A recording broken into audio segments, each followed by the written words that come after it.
Yeah, it's got a good floor plan. A home of this price bracket, you don't tend to get the 2 living spaces. Got a little media room off the front there. Got a bedroom at the front as well. Walk-in robe, ensuite, got fresh carpet in it throughout.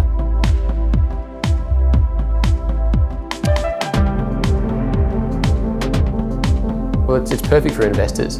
Current owners had it as an investment property for 10 years and they've got consistent and good returns out of it. Great for new home buyers as well. I mean, the thing is it's a low maintenance yard, fully fenced, close to the school. It's great for public transport. Those who are looking to purchase an investment property or something like that, whether they're downsizing, trying to stay in the area, just get something that's a bit lower maintenance, close to transport, it's going to be ideal for those buyers.